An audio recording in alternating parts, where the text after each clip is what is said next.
Yesterday's ending to the Pistons game might be the most insane ending I've ever seen watching the Detroit Pistons. We saw Sarah Thompson get speared on the basketball court, and the Pistons lose at the end of the game because of it. We'll talk about that and a bunch of other things in today's episode of the Locked On Pistons podcast. You are Locked On Pistons, your daily Detroit Pistons podcast. Part of the Locked On Podcast Network, your team every day.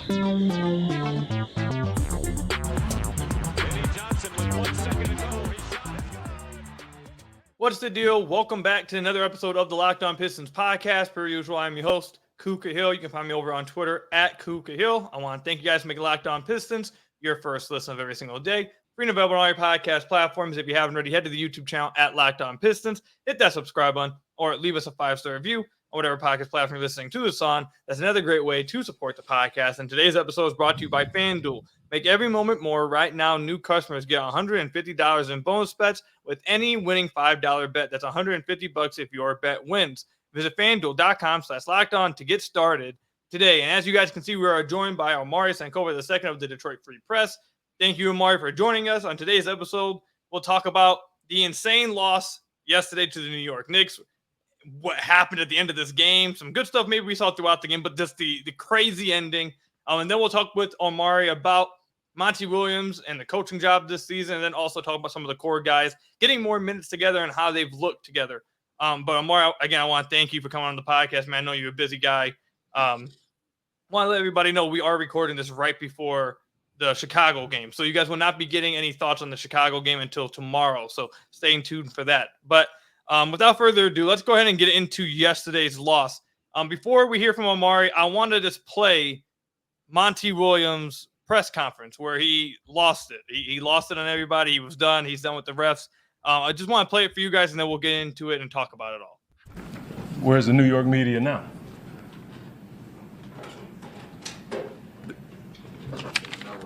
The absolute worst call of the season. No call. And enough's enough. We've done it the right way. We've called the league. We've sent in clips. We're sick of hearing the same stuff over and over again. We had a chance to win the game, and the guy dove into Asar's legs, and there was a no call. That's an abomination. You cannot miss that in an NBA game, period. And I'm tired of talking about it. I'm tired of our guys asking me, what more can we do, coach? That situation is exhibit A to what we've been dealing with all season long, and enough's enough. You cannot dive into a guy's legs in a big-time game like that and there be a no call. It's ridiculous, and we're tired of it. We just want a fair game called, period. And I got nothing else to say. We want a fair game, and that was not fair. I'm done. So that was probably the most animated we have seen Monty all season. Omari, what's your takeaway from the press conference, the ending? What's your takeaway? Yeah, I mean, thanks for having me as always, Koo. And like surprising, I guess that's the best word for it. I wasn't in New York for the game, but just watching it on TV, like you're watching it all play out live, and like the lack of calls were a bit surprising before it even got to the point to where he was speared the way he was, Asar was speared the way he was.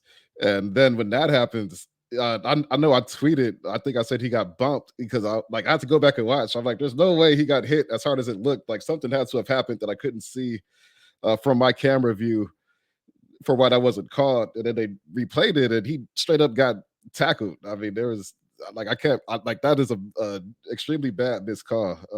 So to see Monty go out and sort of take the bullet the way he did, I know that had been sort of a talking point with Pistons fans, just with the lack of calls, perceived lack of calls that have sort of happened all season. And that's, of course, the boiling point. That's probably the worst missed call, one of the worst ones of the season.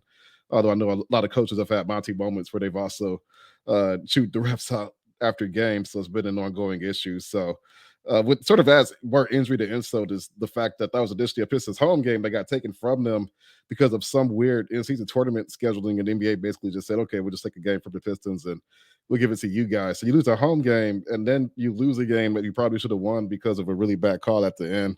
And it's just tough. You know, it seems like this team, even in games where they are competitive, like stuff like that's happened. That's led to them losing games, and you could definitely feel Monty's frustration at the end there. But that was just a bizarre game overall. That was for sure one of the most bizarre endings I've seen since I've covered the NBA.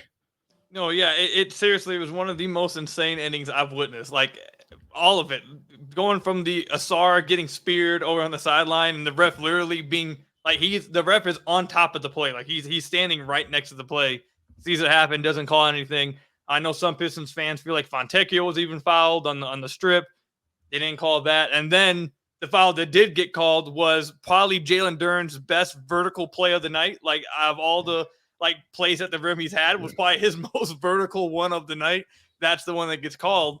And the Pistons eventually lose the game. Now they could have had a chance to claim the lead back if they could have secured a defensive rebound on Josh Hart's misses, which is a problem in and of itself. But you don't even get to that point if you call a foul on an obvious call.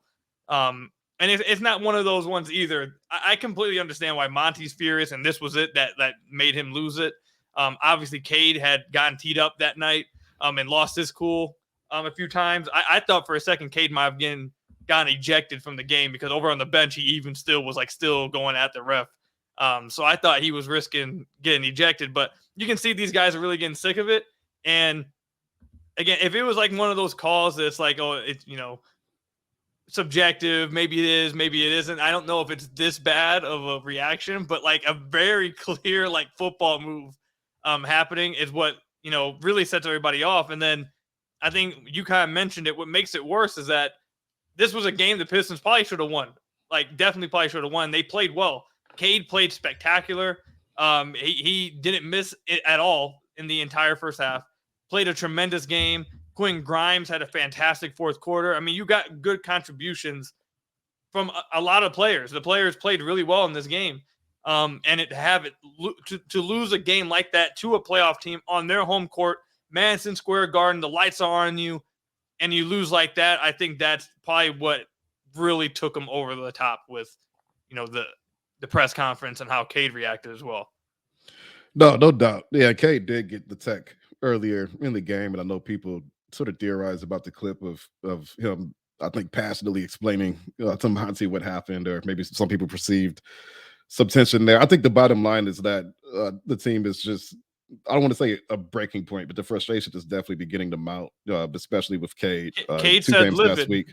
They asked him what the word of the team is, and he said livid. So yeah, you combine that with Cade's own lack of cause. He had 0 in 2 games last week, and it's just tough. I mean, they're a young team, so there's always going to be a respect aspect. But when you sort of grind out a win the way you did last night, and then it's essentially taken from you. I mean, you get the ball back if that loose ball foul is called, and then it's a completely different game. It's just tough. It's just tough. They competed. They were down 13 in the third quarter. They overcame a lot. I mean, they trailed by double digits multiple times.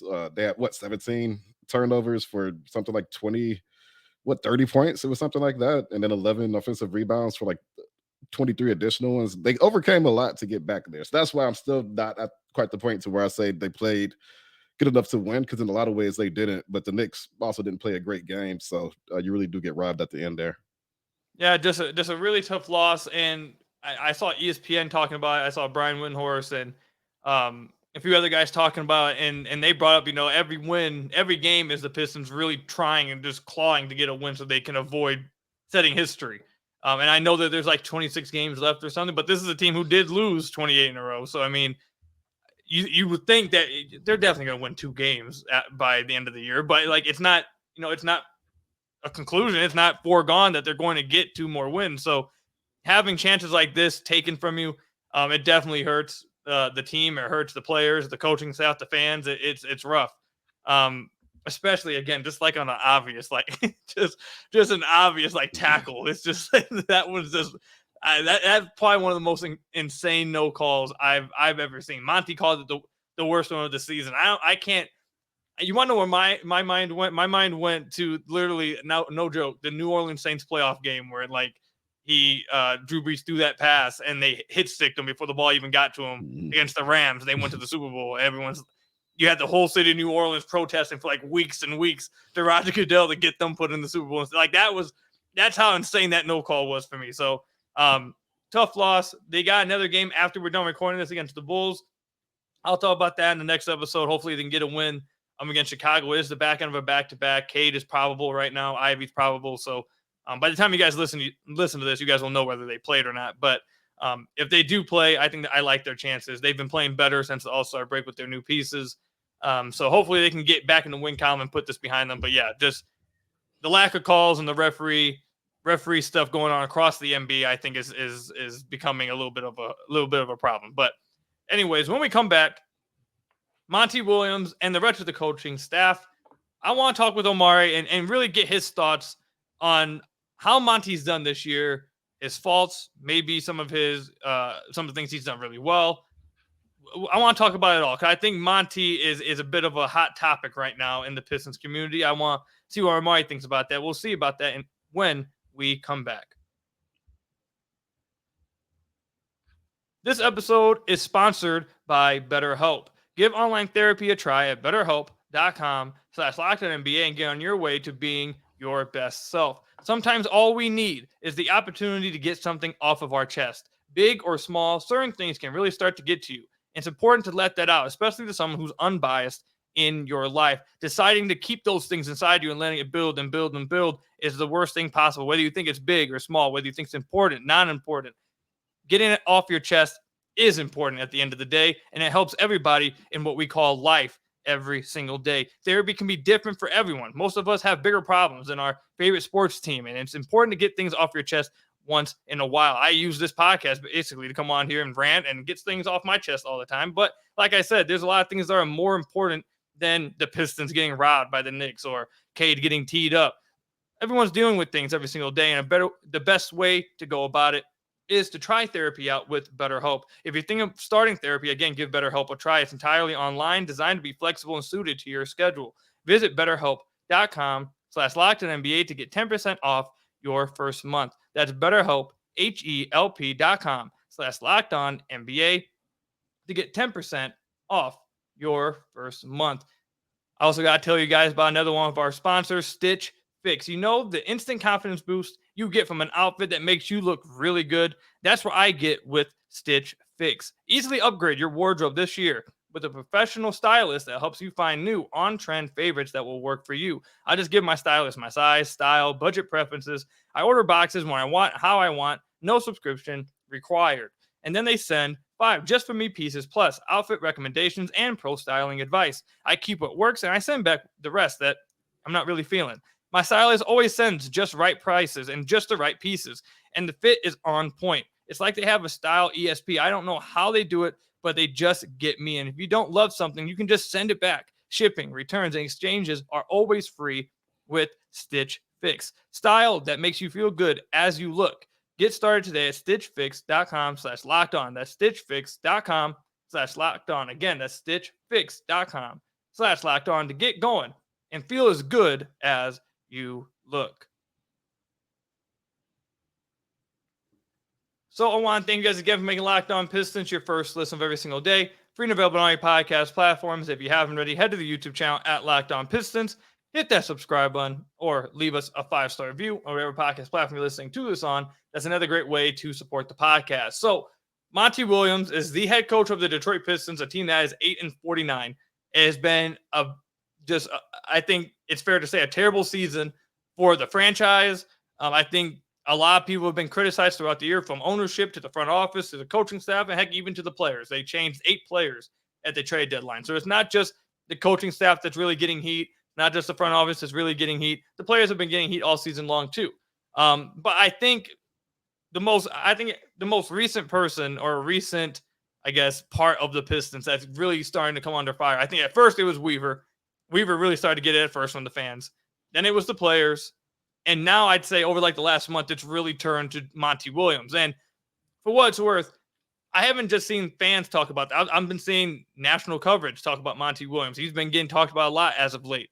And there's been some curious and, questionable decisions by Monty. So, Omar, I just want to ask you, we're going to dive further into it. But just give your surface level take on how Monty has done for the Pistons this year.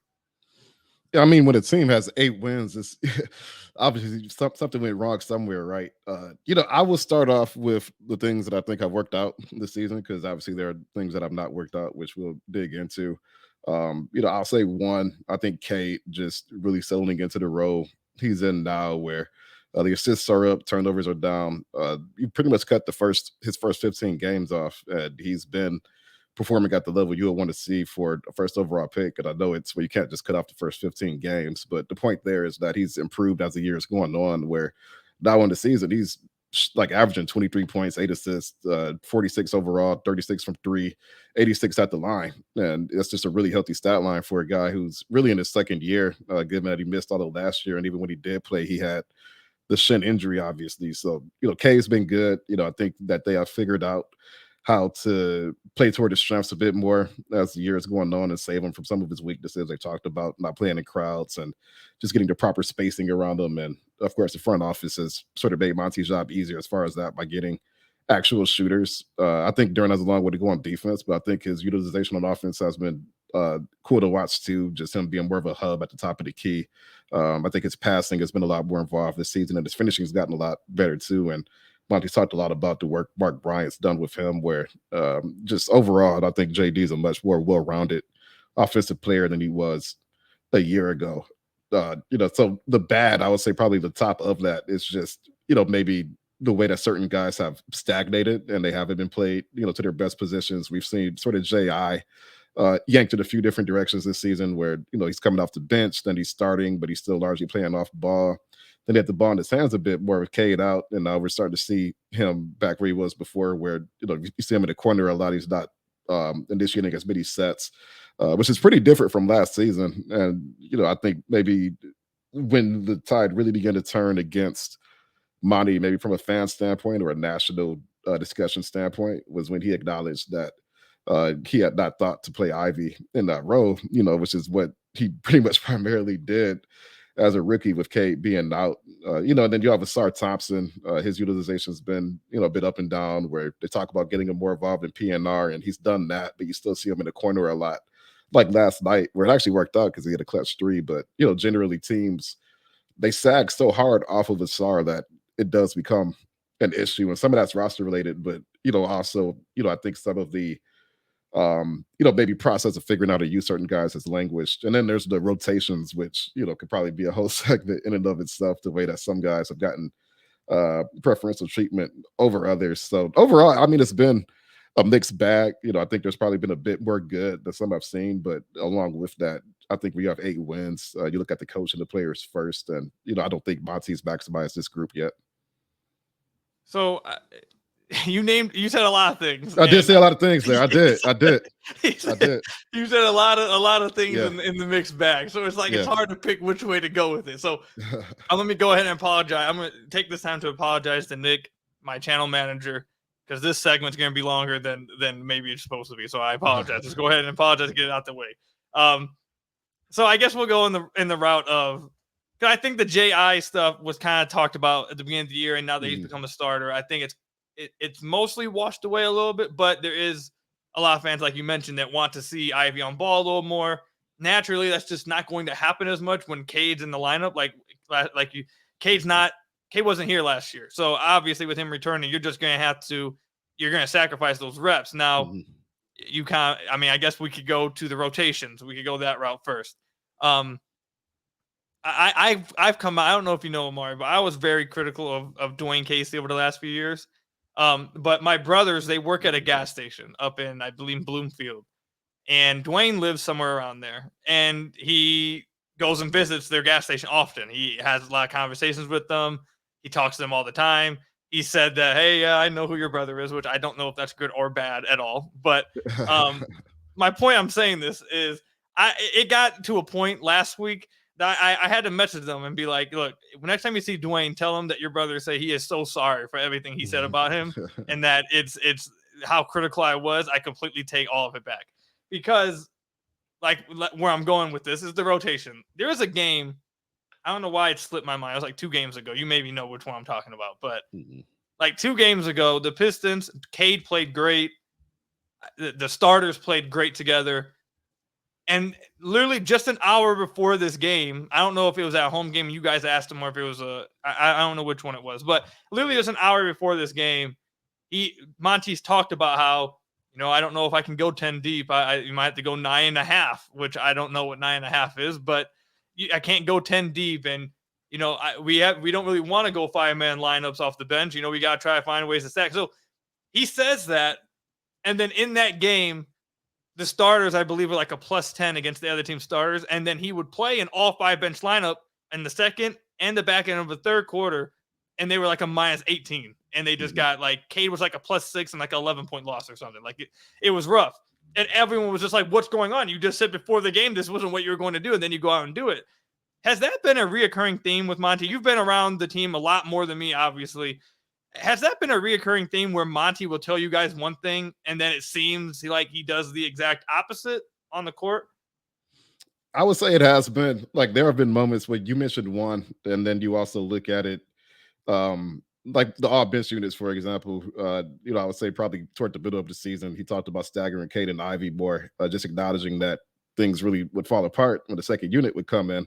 And the second unit's had good stretches this season, but by and large, I think that unit has probably lost more games for the Pistons than won more games. There's an acknowledgement that it needs more juice, more firepower, or something. Then around the trade deadline, of course, they have some injuries like Cade's out, and you can't necessarily do that to the extent you want. But I think it was surprising after the trade deadline when you had a roster of almost entirely new guys, and you were still doing the all bench lineups. For guys who had just got there, and which he did immediately after the deadline. Which, okay, you're getting guys' feet wet, but then after you start to see those units again, and they're also still struggling in different ways. And I think that's when some of the rotation decisions become surprising, when it's just maybe the lack of trust he has in certain guys, where J.I., he's often subbing out before Cade is, and a lot of his minutes have overlapped with Cade really since the middle of the year. Even though you look at Ivy's numbers, and he was thriving more so as that primary guy running pick and rolls with the second unit. So I guess when you see maybe recurring instances where the Pistons are struggling and the coaching staff have been really slow to adapt to kind of plug those holes, I would say that that's been a reoccurring issue this season. I think what exacerbates that too is just the fact that Cade, they're limiting him around 31 minutes a night, it seems like. So when you see Cade come out a bit early, and then Ivy's also coming out, and then you're seeing lineups have Sasser and, or Flynn essentially doing everything. And Flynn has been better than I expected, to be honest, as far as just his ability to knock down shots. But even so, we've seen those second units really struggle for shot creation, and it just seems like that hasn't been something he's been able to figure out, even though you have guys on the roster who could probably, at least in my mind, assist with that. Yeah, and I said on the podcast after the trade deadline that before that time, I said I thought Monty was dealt a really bad hand, and then I thought he also did probably about as worse as you could with that bad hand. So I thought it was a bit of front office and coaching. After the deadline, his hand isn't the greatest, but it's a lot better. So he has to do something with that hand.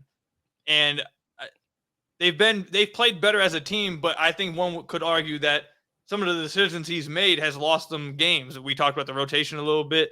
The game I was talking about was the one when he said, I don't know if we can go 10 deep. And then they went 11 deep within the first 13 minutes of the game. Like I couldn't believe it.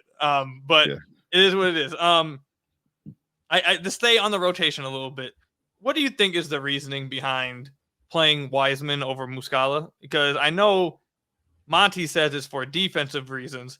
However, if you look at what the defense looks like with Wiseman on the floor versus Muscala, I believe last time I checked, Muscala has like a 109 defensive rating and a plus 11.4 on off, whereas Wiseman has a 121 defensive rating and it's like a minus 4.5 on off or something like that. Do you understand why Muscala is not playing anymore? They were playing some of their best basketball with him on the floor, enable him to play 5 out, and now he's just ceased to be in the rotation. Do you understand why that's happened?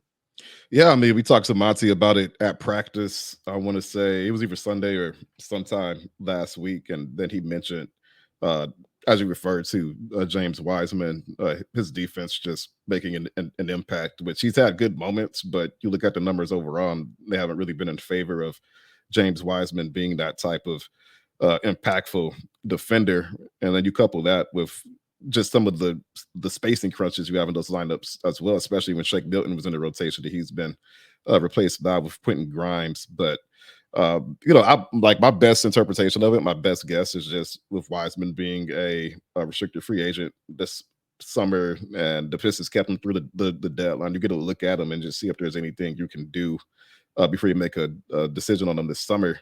And I think that's probably the most logical, I guess, interpretation if you look at it from that standpoint, because otherwise you could see just how visible of a difference Muscala made for his ability to stretch the floor. We even talked about, with Monty, but, also just writing social media or whatever about how it seemed to help a star, where now that's not as, it doesn't hurt the offense as bad when you have a non-shooter and a star out there, because he can rebound, because he can do some of the weak side shot blocking and push the pace. So that pairs really well with a floor spacing 5 like Muscala. So that's the best interpretation of it. I wouldn't say Muscala did anything to lose his spot. He's just become less of a priority. All right, so this is what we're going to do. We're going to go into the third segment. We're just going to keep talking about this. We're going to completely cut out the core guys talk, because there's a lot of different directions that I want to go with the Monty Williams talk, and I don't want to run out of time. So we're just going to cut out for everyone. I'm sorry if you were looking forward to us talking about the core guys.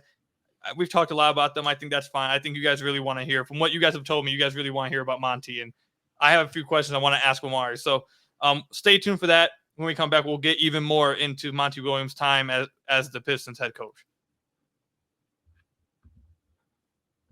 Passion, drive, and patience. What brings home the winning trophy is also what keeps your ride or die alive. eBay Motors has everything you need to maintain your vehicle and level it up to peak performance. From superchargers, roof racks, exhaust kits, LED headlights, and more, whether you're into speed, power, or style, eBay Motors has got you covered. With over 122 million parts for your number one ride or die, you'll always find exactly what you're looking for. And with eBay Guaranteed Fit, your part is guaranteed to fit your ride every time, or you'll get your money back. Because with eBay Motors, you're burning rubber, not cash. With all the parts you need at the prices you want, it's easy to turn your car into the MVP and bring home that win. Keep your ride or die alive at ebaymotors.com. Eligible items only. Exclusions apply. eBay Guaranteed Fit only applied to U.S. customers at ebaymotors.com.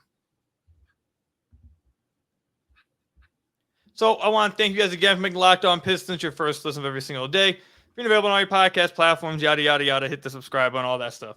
I want to get back into the Monty Williams talks.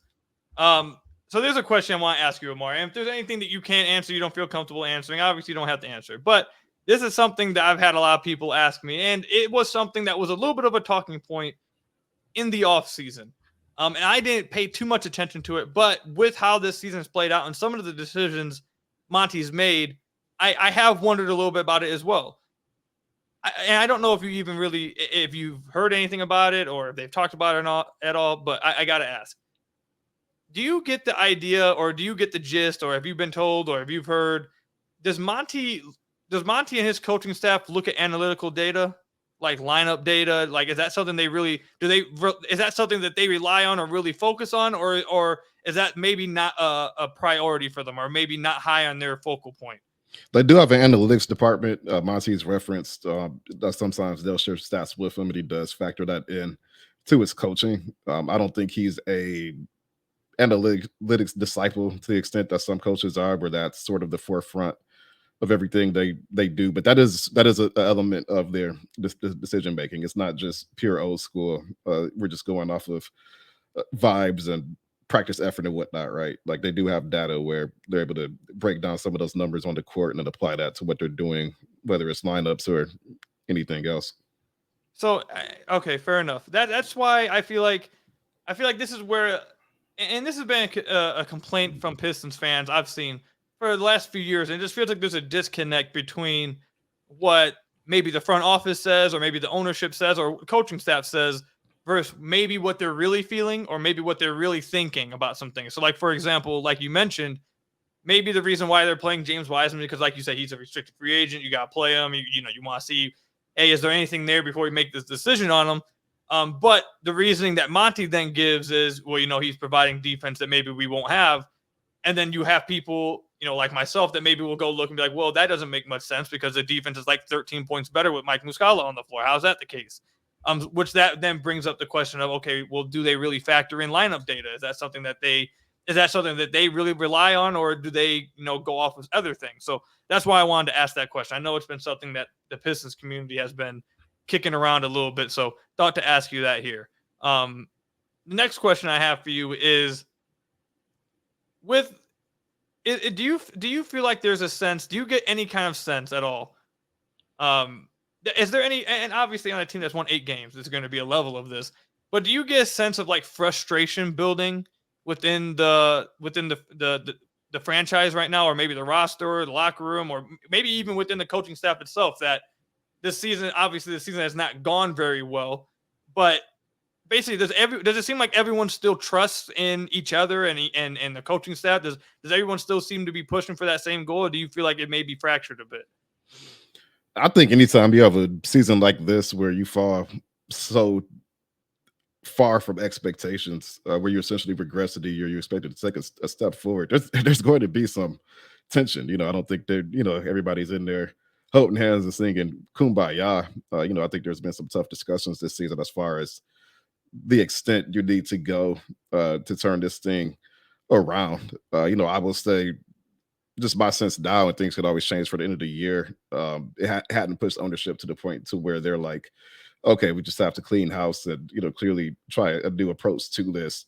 Which my belief is still that some of that's just related to the fact that the Pistons have been bit in the past for making decisions too hastily, right? So obviously you fall short this season, but they were very active during the trade deadline. I think they had a clearer sense of what the roster needs to succeed. And, I guess we'll see the extent that holds up throughout the offseason. But there's been frustration, absolutely. I don't think you have a season like this and, everything's still rosy. I think there's been a lot of frustration as far as just, seeing this be year 4 of something that you've been building for a while and that you've been pretty upfront about, promising that this will turn around sooner rather than later, right? I think they made a lot of bad bets that brought them to that point. But I think some of that too is just also the recognition that you can't really pin this on one person, right? Troy, of course, Troy is at the forefront as a decision maker, but Tom's had a hand in a lot of this too. I think that there's maybe a collective sense of we all have a part to get out of this, and to the extent that Tom Gores' patience lasts, as far as that process and how long he's willing to wait, I think only he knows the question to that. But I would absolutely say that there's been frustration.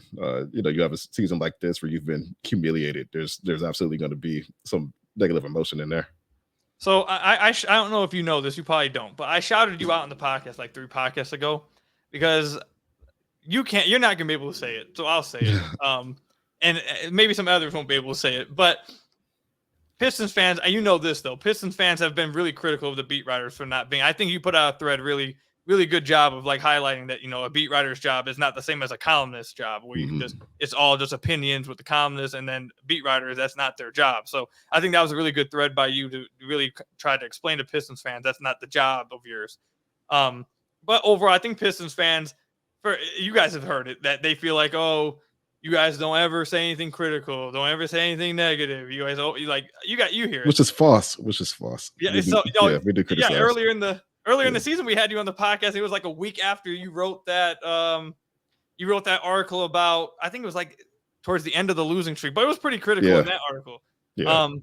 But I shouted you out because you had been tweeting out some things. And look, you're not going to come up. Maybe I'm a little bit more, I'm a little bit more vocal. I'm gonna just say straight up, because I ain't got as much writing on it. You feel me?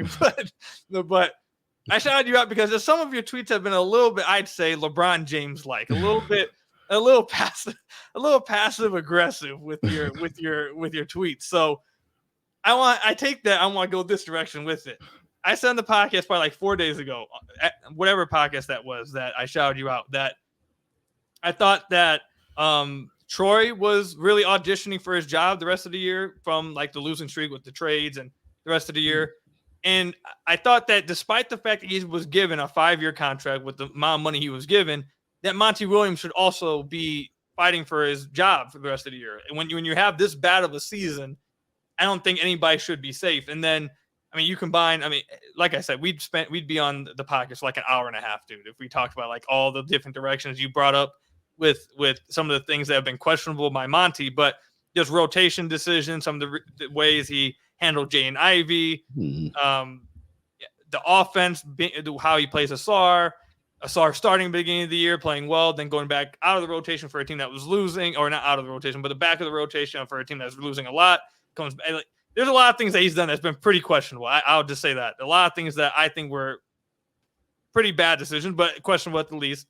Do you get the sense at all, or do you think it's fair to believe that when it's a season like this, even with the first year of a 5-year contract, that he could be, maybe not fighting is the right word, but maybe like coaching for his job the rest of the year? Like he needs to show for the rest of the year with these new pieces that they're not the worst team in the NBA kind of thing. Like, do you think that's something that could be factored in, or do you think at this point he has a 5-year contract, largest contract at the time of a head coach ever?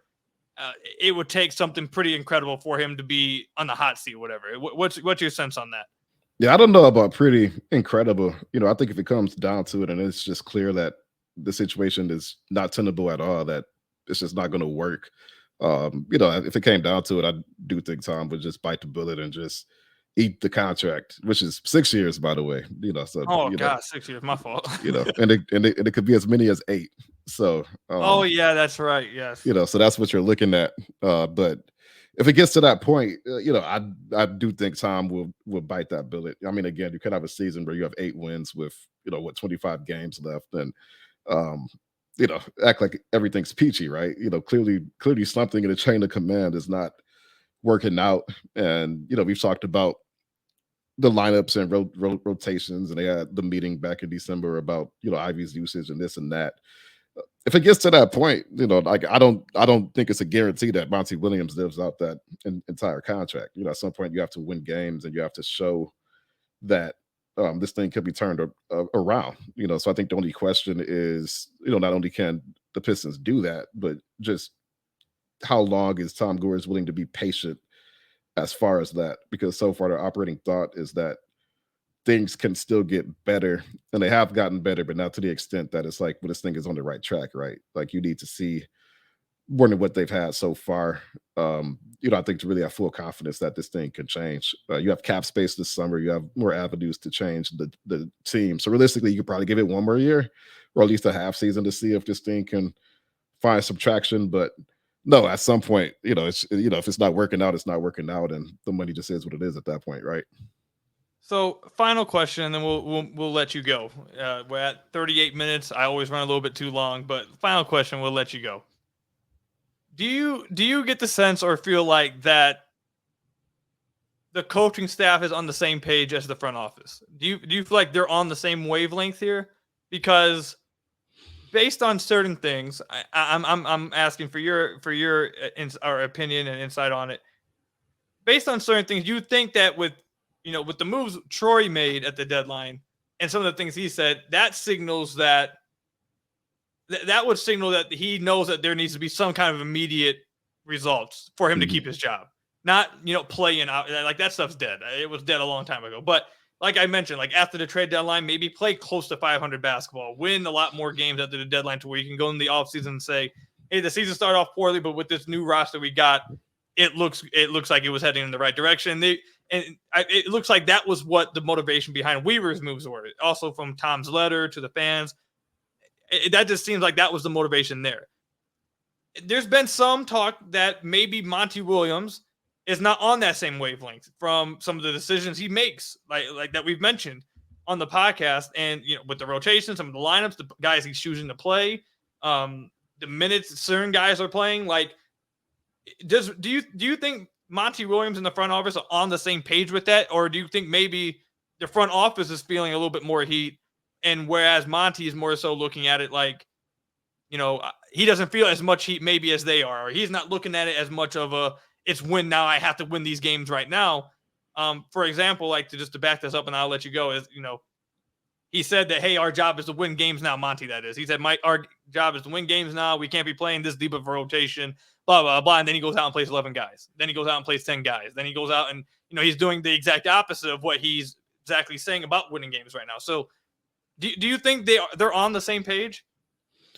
I think so. I think they're more on the same page now, maybe than they were before the trade deadline. I think it was apparent early in the season after a certain point that the roster just wasn't built to succeed. You had so much overlap with Duran and Wiseman and Bagley, really no spacing in that group. It forces Isaiah to play at the 4, which I think organizationally they saw him doing that, but I think the reality is that at this stage he's probably more of a hybrid 4-5 than a full-time 4. But he can't play 5, with the way the roster was constructed. He didn't have enough shooting. I think there is an awareness that maybe they had taken too many dart throws over the years or just hoped for development that did not happen. And, I think the organization realized we need to bring guys in that can play. Whatever we were hoping the season would become, clearly we pinned our hopes on the wrong thing. So now we have to pivot. To me, I think the pressure is higher on the front office than it is on Monty, simply because this has been a 4-year thing for the front office, and Monty just got here. That doesn't mean Monty is without blame or without flaw or anything like that. But we've heard it from Tom, pretty much straight up. He said, we was talking to him in December that Monty just got here, so it wouldn't be fair to say that this is his fault. And then when Trey talked to the media a couple of weeks ago, day after the trade deadline, he says that Monty's not had the same pain, simply because he just got here, and this is something we've been building for 4 years. So to me, that puts a lot more pressure on the front office. They've been here.